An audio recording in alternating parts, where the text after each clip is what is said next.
قد اتاکم شہر رمضان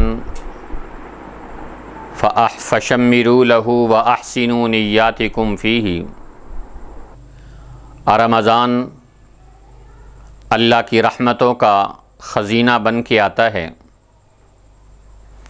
رمضان اللہ کی عنایتوں کا گنجینہ بن کے آتا ہے۔ تو رمضان کا مبارک مہینہ وہ ہے کہ جس کے طلوع ہوتے ہی حقیقت میں مسلمان کی خوش نصیبی کا اور اس کی کامیابی کا چاند طلوع ہو جاتا ہے، جس میں ہم نیکیاں کما کر اپنا آخرت کا زاد راہ بڑھا سکتے ہیں، جس میں ہم تلاوت و عبادت کر کے اور محنت اور ریاضت کر کے اللہ سے اپنا ٹوٹا ہوا تعلق بحال کر سکتے ہیں۔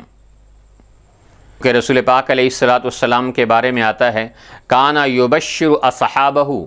کہ حضور پاک صلی اللہ علیہ وسلم اپنے صحابہ کرام کو رمضان کے آمد کی خوشخبری سناتے تھے اور فرمایا کرتے تھے قد اظلکم شہر عظیم مبارک، لوگوں مبارک ہو تمہارے اوپر ایک برکت والا مہینہ سایہ فگن ہوا چاہتا ہے۔ اور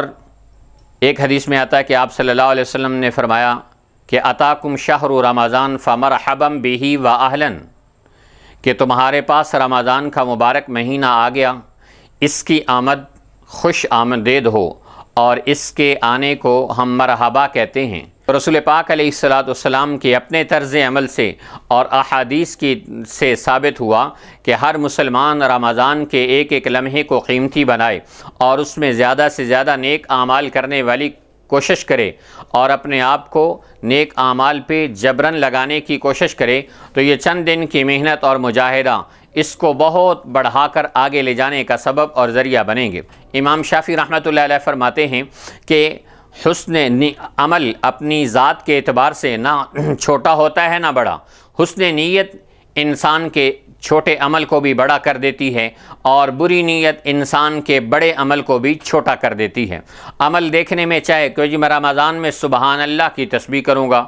ایک تسبیح کرنے کی بھی اگر کوئی نیت کرے اور اسے وہ نہ تسبیح ہو سکے، اب نیت کے اعتبار سے دیکھنے کے اعتبار سے یہ عمل چھوٹا ہے، لیکن نیت کے اعتبار سے یہ بہت بڑا عمل ہے۔ اس لیے ہر مسلمان بھائی اس کا اہتمام کرے گا کہ وہ زیادہ سے زیادہ وقت اپنا اللہ کی عبادت اور ریاضت میں اور قرآن کی تلاوت میں اور نیک کام کی دعوت میں اور دوسرے نیک اعمال میں گزارنے کی کوشش کرے گا، تو اس نیت پر بھی اس کو اجر و ثواب ملے گا۔ حدیث میں آتا ہے نیت المؤمن خیر من عملہ، مسلمان کی نیت بعض اوقات اس کے عمل سے بھی بڑھ جایا کرتی ہے۔ یوں آتا ہے روایات میں کہ دوزخ والے کافر جب